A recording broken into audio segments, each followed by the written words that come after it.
Hello everyone, welcome to the Street Crime UK YouTube channel. Thank you for joining us. Please don't forget to like, share and subscribe for more exciting true crime content. Today we look at a family which made a fortune out of running 8 brothels in Devon, but have been stripped of more than £100,000 of ill-gotten assets.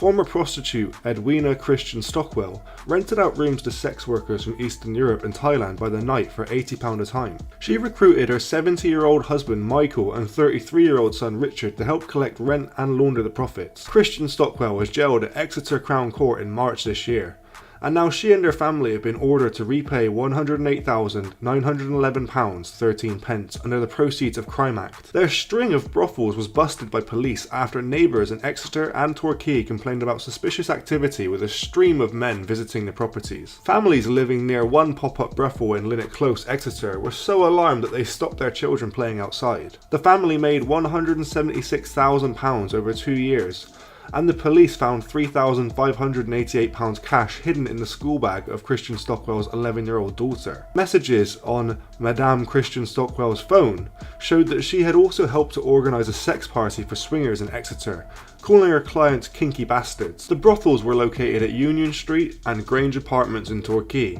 and Linnet Close, Mount Pleasant Road, Winford Road and flats in Akeland Street, Exeter.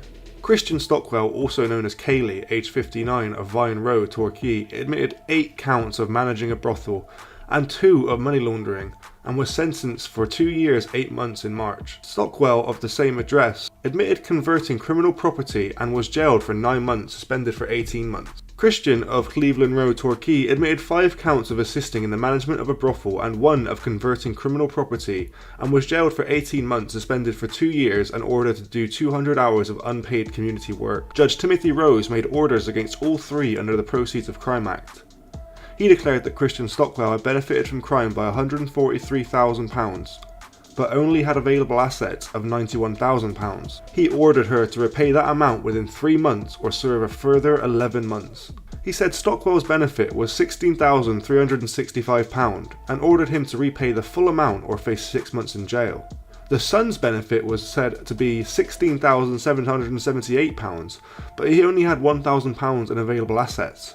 He was ordered to pay that amount or serve 7 days in default. At the hearing in March, Mr. Kenna Siva prosecuting said Christian-Stockwell has a previous conviction for running a brothel in Oxford and set up again in Devon in 2017.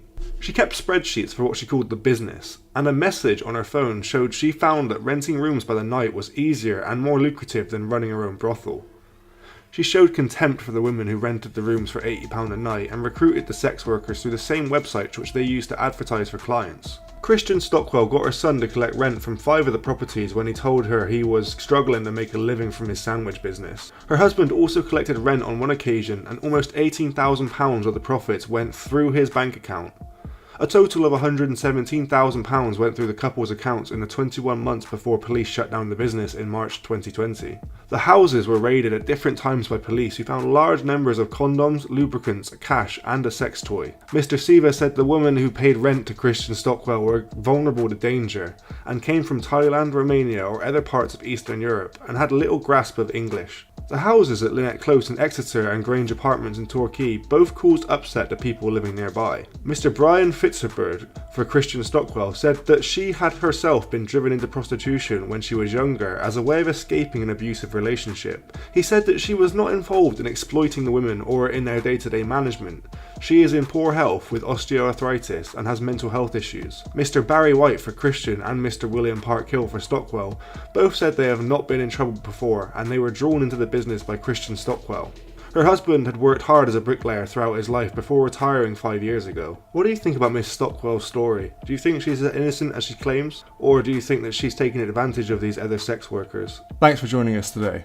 If you enjoyed the video, don't forget to give it a like and a share, and leave any thoughts or suggestions you have in the comments section. We love to read through them all. And if you're new but enjoy UK true crime content, then subscribe to see when our newest video releases. And as always, stay safe.